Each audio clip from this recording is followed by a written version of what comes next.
So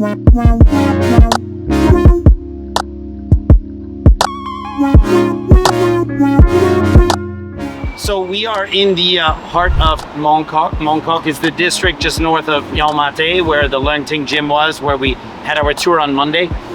It's actually not pronounced Mongkok in Cantonese, it's pronounced Wongkok. This is the area where Grandmaster Yip Man lived in the last part of his life. We are gonna go over this road here, which means we're actually gonna have to go up and use this overpass because you cannot, at least to my recollection, cross this street here directly. So we gotta go up on that overpass, cross, and then we're literally gonna be right in front of Grandmaster Yip Man's home, which is 149 Tung Choi Street. If you remember the video, you can see on YouTube where he's doing the form shortly before he passed away. That was shot right there. Then we're gonna go a little bit further. I think there's a section that sells goldfish and stuff. There's some really cool things there. And then we're gonna look at the Wing Chun Athletic Association from the outside. And then from there, we're going to cut a left and go to Bruce Lee's final home.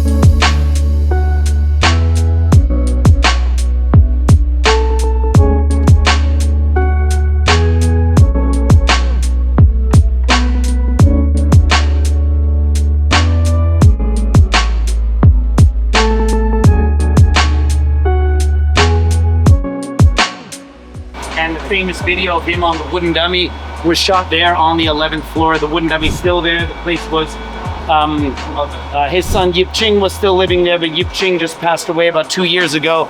So I don't know currently who lives there. Yeah, that is the place. So this is quite literally Yip Man's hood. I have when he formed his association in '72, I have a copy of the record. That's how I got his address. Wow. And also this is the proof that Yip Man spelled his name with a fucking Y, all right? Not IP Man, but Yip Man, all right? Ninth floor. Look. So it's probably this one, either this or this. Oh, I have to guess. This one's snappier, you know, it's classier. This is more Yip Man-like.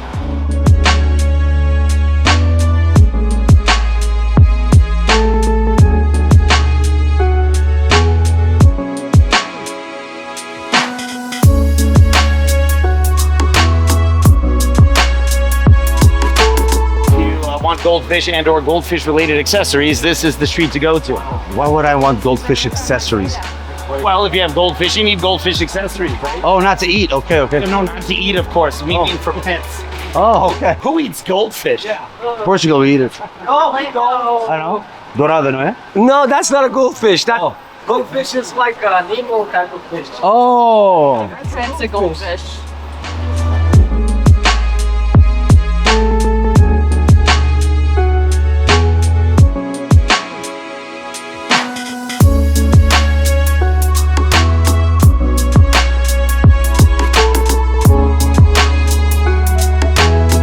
Buildings are more or less the same. So this area of Hong Kong, if either Bruce Lee or Yip Man were to come in forward in time to 2023, would still be entirely recognizable as the same neighborhood. Oh, cool. Whereas other parts of Hong Kong would not. If either Bruce Lee or Yip Man had come to the peak last night with us, they would have been blown away because that's not at all what Hong Kong looked like. Oh, okay. I remember watching Nathan Road in the 70s. There was like this black and white picture, and it looked like something else. Yeah. Nothing. The buildings are all much lower. Yeah.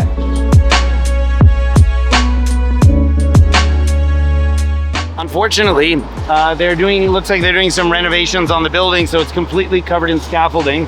But I'll show you here. This is the iconic sign, the Wing Chun Athletic Association, spelled with a V. All right, which was right here on this corner. One sign on this side, one sign on the other. And for those of you who have seen the, I have this in my school, the interview with Grandmaster Yip Man, those couplets, the calligraphy that's on the wall, which was done by Wong Sun Ang and dedicated by Tang Tan. Now it's basically an association used by a number of different Wing Chun Sifus, so there's not one guy who runs it. Every night they have different Sifus under the Yip Man lineage teaching, so Monday night might be Wong Sun Ang's son, Tuesday night might be a student of Yip Ching, and so I have some connections with some of them. but you can't just like show up because you don't know who's teaching, and like they might be like, why the hell are you here? The adopted nephew of Lam Sai Wing. Lam Sai Wing was the most famous student of Wong Fei Hung. If you've ever watched any kung fu movies, you've definitely heard about it.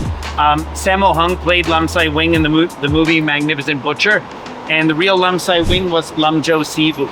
Lam Jo started learning from Lam Sai Wing when he was very young, and by the time he was 16, he was so good that Lam Sai Wing let him start teaching for him here in Hong Kong. And he was probably one of the most prolific Kung Fu masters in Hong Kong. By the 40s, they already had hundreds of students, and they had a main branch on the Kowloon side and one main branch on the Hong Kong side. Lam Jo himself was based on the Hong Kong side, but you have to imagine, he was so successful as a Kung Fu master in those days that he had two very prominent locations in Hong Kong, which shows you how popular he was at that time. And Mak Sifu comes from that line. Lam Jo lived, I think, he lived past 100. He passed away in 2009, 2008. And until his dying day, he was still extremely strong and very energetic. You can see videos of Lam Jo online and see like what a stout and robust dude he was pretty much until the end. And he was the one who really expanded Hung Gar's curriculum to include forms outside of Hung Gar. He even included northern style forms that created two-man sets because he had a background in Chinese opera. So he took the classical Hung Gar forms and he kind of made them a little more theatrical. And so anyway, he's kind of an OG of Chinese martial arts. There's something on the floor. Which is the floor? It's the one there where you see the black Chinese writing going across there, the bigger one, not the not the one on the side, the one there in the middle. Oh, okay. Thanks. Which technically translates to the Langzhou Health School, which is a euphemism for ass-kicking martial arts. Okay, all right. But he was such a low-level guy. Bruce was like, you know, it would damage me to even fight this guy and win because he's like a nobody, right? And so people said yes, they did fight. Other people said no, they didn't. And so I was told that Liu Qikang might know something because he was friends with Dang Sang. And supposedly the fight between Bruce Lee and Lao Daichun happened at Dang Sang's home. So when I met Master Leo, of course, he couldn't really speak. His wife was really doing most of the talking, which I can relate. And so I asked him, I said, Leo Sivu, like, did Bruce Lee and Lao Daichun have a fight? And he said, yes. And I said, how do you know? And he said, I was there. And I said, where did it happen? He said, it happened at Dang Sang's home. And I said, when was that? And he told me the day. And he said, I went up there with a few others and we saw it and it was over very quickly. And then before I had a chance to ask him the next question, his wife looked at him, and mind you, he had a stroke, so he doesn't move, said, you told me you were going to play mahjong on that day. And that was in 1972, and this, when I saw him, was 2014. And you just saw this old Kung Fu master was like, oh shit. Almost 50 years later, he had gotten caught, all right? And so, and he kind of laughed it off, and I said, so, Leo Sivu, who won the fight? And he says, oh, Lao Daichun and Bruce Lee are both my friends, so I won't say anything. And then I said, well, could you tell me who won? And he said, no, I'm sorry. Could you tell me who lost? Oh, sorry. And that was it, and I never got an answer. But after I left, the president at that time of the Hong Kong Chinese Martial Arts Association said that Leo Sivu did tell him, maybe when his wife wasn't around, he's a little more open. And he said that basically Lao Daichun, who was a boxer, challenged Bruce, and Dang Sang had a boxing ring in his backyard, which he used to train Wing Chun fighters for full contact contests in Fan Lake, where Yip Man's grave is all the way up there. And he said that Lao Daichun came out and Bruce stopped him with one kick and broke his ribs. And gave him money to pay for his medical bills and told the people who were there not to say anything because he didn't want Lau Tai-chun's reputation as a film actor to be damaged.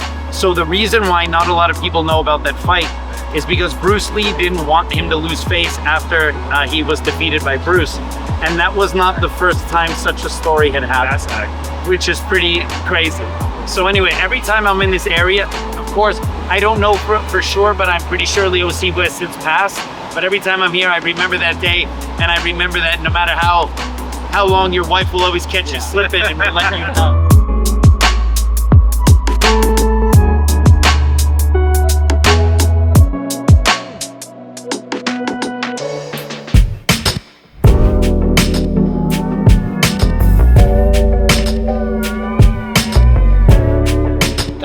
Which means 9 dragons, and Hong means like something like a pond. So Kowloon Tong is basically like 9 dragon ponds. And this area of Hong Kong is unique because, as you've most likely noticed, most of Hong Kong are residential apartments, not really so many freestanding homes. But this is a section of Kowloon which is mostly homes, which meant this is where the rich people lived. Okay, if you were on the Kowloon side and you had money, you lived over here, which is why when Bruce finally convinced Raymond Chow to pay him some of that money that he earned from his movies, he bought a home over here. So this is kind of considered, I suppose you could say, like the Bel Air of Hong Kong, or at least of the Kowloon side. So you're gonna notice as we go in there, more freestanding homes. All of the fancy private schools were here, so that's why, although Bruce lived all the way down in Yau Ma Tei, or sorry, Tsim Sha Tsui, because his family had a little bit of money, he went to the fancy private schools up here when he started high school. And then later when he came back as a movie star, he was first living in a very ruddy apartment just a few blocks away. So when he made Big Boss and Fist of Fury, he was living in a tiny local shitty Hong Kong apartment just a few blocks that way. And on the success of those 2 films, and with a little prodding on Raymond Chow, like, hey, you earned a lot of money from those movies I made, maybe you could throw some of that my way. Raymond actually paid for that mansion, so Bruce did not really own it. The relationship between Bruce Lee and Raymond Chow was a little bit like Suge Knight and Tupac, where he was not really paying him what he was worth, but he would like throw gifts at him, like, here's a bunch of gold chains, now go have fun. All right, here's a car, now leave me alone. Meanwhile, he's earning all of his money from that. Just direct your feet, sir, to Daddy Green's Pizza.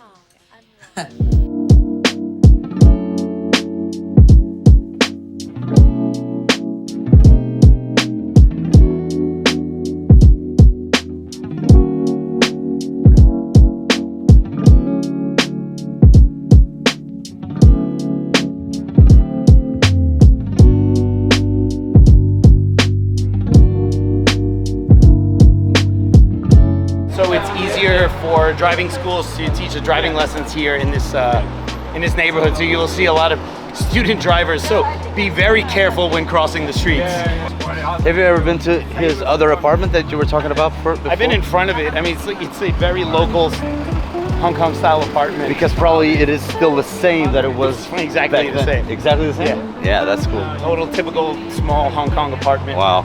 So, you know, you think of him as a movie star when he was making those films, and he was there with Linda and Shannon and Brandon in a tiny, very local Hong Kong, where you gotta flip the switch for the water heater kind of place. You know, not living in any semblance of luxury.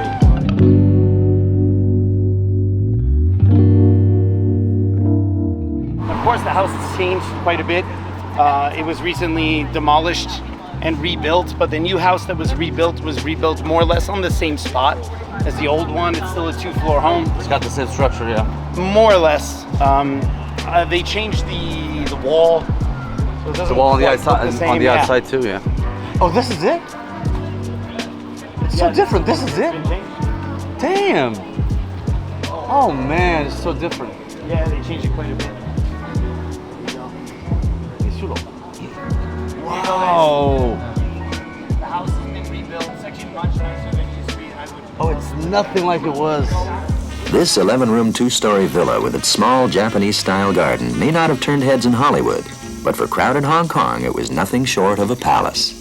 There was room for the family and friends to relax.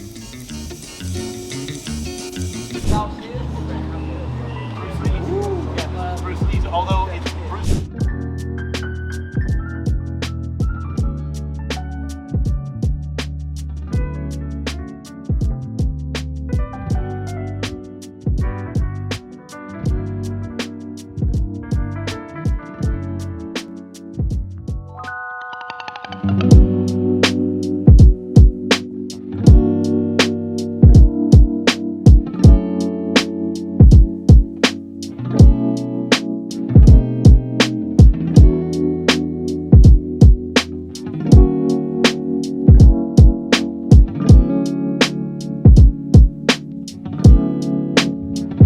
at Queen's Elizabeth Hospital, was sitting there while they're waiting to get some more information, official press release.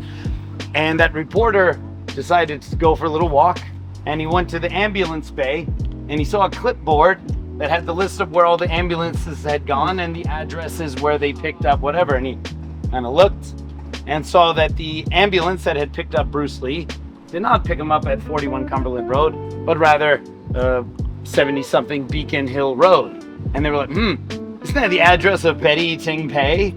And that's when the reporter made that announcement, and Raymond and Linda were forced to amend their first statement. So that is, in reality, that was the real conspiracy, and that's part of the reason why so many people didn't believe whatever they were saying, because the thing they lied about is they didn't want people to know that he died at Betty's place. They wanted it to be an innocent stroll in the Japanese garden at 41 Cumberland Road. And once that was found out to be a lie, then they didn't want to believe anything that was said, even if what they later said was completely true. That initial statement was false, and that dramatically reduced Raymond Chow and Linda Lee's credibility. And that was just, they didn't want them to know where Bruce had collapsed. And if not for one reporter who looked that up, anyone who said, no, Bruce Lee didn't die there, he actually went over there, but yeah, whatever, of course you want to say that, but that's actually what happened.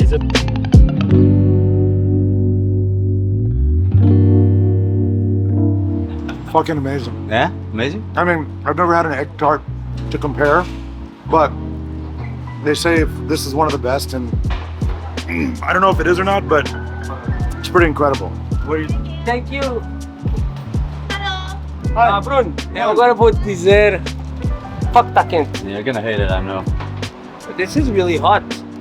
Really hot. Okay, not yet.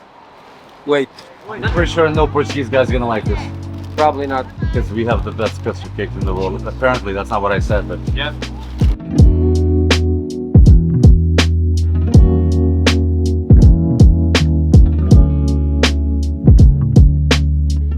Wait, I went there. It's great. Oh, you know what? Somebody No? sent me a recommendation. Terrible, right?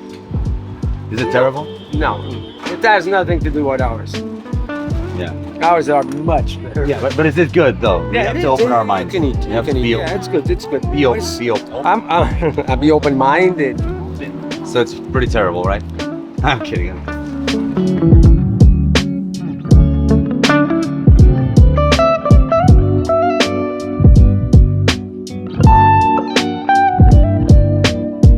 Still closed. Even though Spandau Ballet. Hi guys. Hello. Open? Oh yeah. Come in. Oh, you're open. Yeah. Thank you so much. Did you come here just for this or what? No, we saw the sign. Okay, man. Oh look, Jeff's house. So where are you guys from? Portugal. Oh, okay. Welcome. What are you doing in Hong Kong? Oh, we're here for a Bruce Lee tour. Oh shit! Wow. That's the. We're nerds. Yeah, he passed away, huh? Like 50 years ago, Yeah, yeah. man. That's a long time. But its Yeah. legacy is like yesterday, Yeah. So are you into martial arts or just nerds? Yeah. Oh yeah. Yeah, we are. Okay, that's it. You look more martial than most of them, but I wouldn't screw with him because he looks like. bigger than me. Yeah, it's not about Yeah. size, right? No, but it is. Golden Age hip hop. What's the golden age? 1986, Oh, 1997. Okay. If you went like Kendrick Lamar, I know that's. I would get out in 5 seconds. See? Golden Age boys. See? Golden Age of But hip you know hop. why I put it there? Because there's no space there. See? Shut up. He doesn't like Beastie Boys. Boys know Yeah. other people. Yeah, Dr. Dre, The Chronic. Dr. Dre. Yeah, this is a great album. Public Enemy. Public Enemy #1. Paul's Boutique, Beastie Boys. Brand Brand Nubian. Nubian, good I like one. it. And You got me trust. yeah, of course. I'm the old geezer De La between these Soul. two. KMD. Cam D. De La Soul, Balloon Meister. Funny, this guy from the record store just told me that he went to school with Brendan Lee. He was like, oh yeah, I was in Colin Song in the schools, and I saw his mother coming, and everybody was like, oh, he's the son of Bruce Lee, he's the son of Bruce Lee. And I was like, so do you remember him? He was like, no, I was 6 years old. I don't remember if he was a good guy or not. Next time he tells that story, I hope he says that, no, he was amazing. And we played marbles together, and once I fought him, and I beat his ass. But then he became bigger, and with all the steroids and stuff, he kicked my ass. By steroids, I mean Wing Chun, right? It's like a steroid.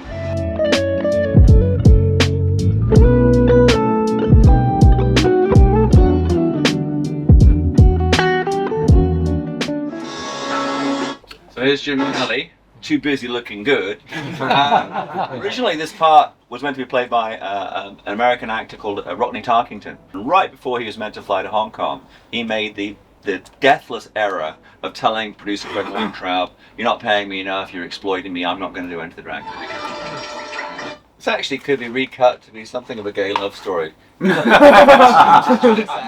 Bruce Lee, you look at this footage. Yeah, this is...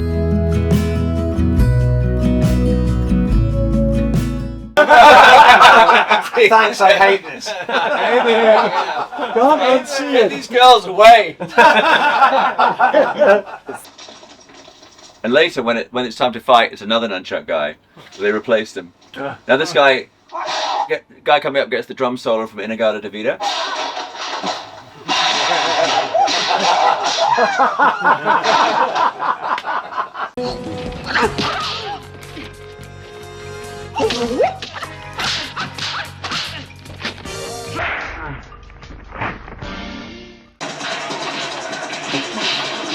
Great. Now, again, one of the great shots in cinema history. When everybody else is fighting like crazy, Bruce is just standing there. Yeah. And it's just so powerful. And again, I think, there's very few other actors that could pull this off. And he's one of the few actors in repose is as interesting or more interesting than a bunch of guys jumping all around him. Now, what people don't realize is that actually Seth Keen had a musical background, so he actually burst into song at this point. And it goes, ha, ha, ha, ha, ha. Here we go.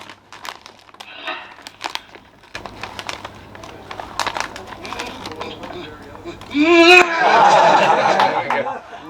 go. Oh man, you can never unhear it. Here we go.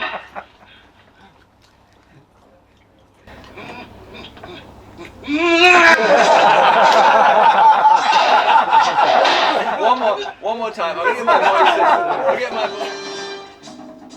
There you go, folks. Dragon.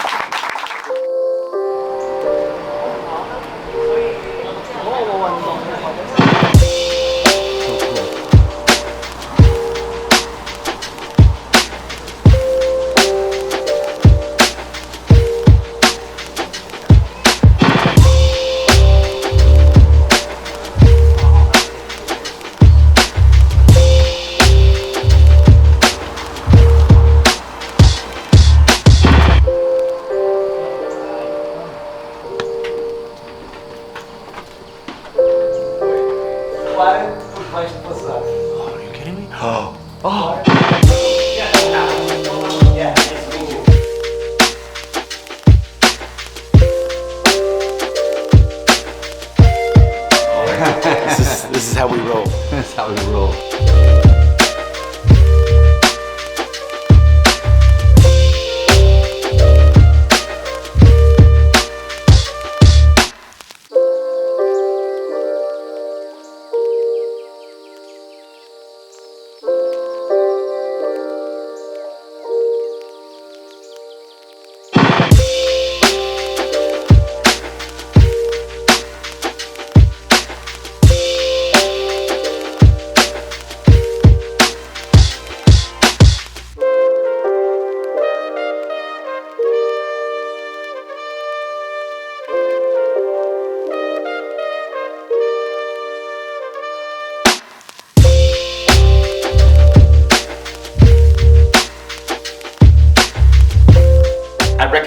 some of you obviously are my students, some of you are from the WT line, some of you have done no Wing Chun, and some of you are from completely different Wing Chun lineages from the Yip Man. So of course, don't worry about doing everything perfect. This is like, I'm gonna just kind of teach a regular class. If there's anything that's a little bit difficult or anything that you're having a hard time with, just take it nice and easy. No one is judging anyone here. We have a mixed group. I have a few of my higher level guys here to help you out if you need some special help or anything like that. Is there anyone here in this group who has done no Wing Chun before? No Wing Chun. Fantastic. My favorite student to teach. All right. We're going to start with the Siu Nam Tao form. And then we're going to start with the Wing Chun warm-up. And then we're going to do the Siu Nam Tao form. And then I'm going to do some basic exercises.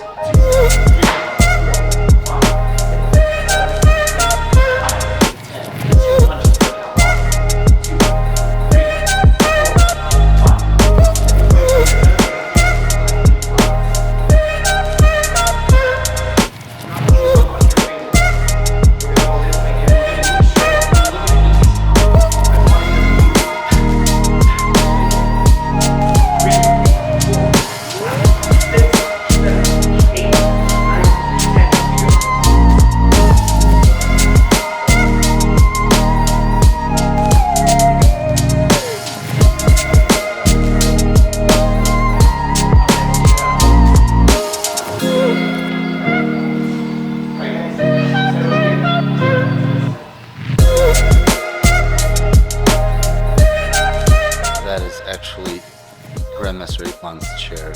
Oh, that's sad. I'm gonna send you this one I just took of you. I'm gonna send you this one I just took of you. Okay.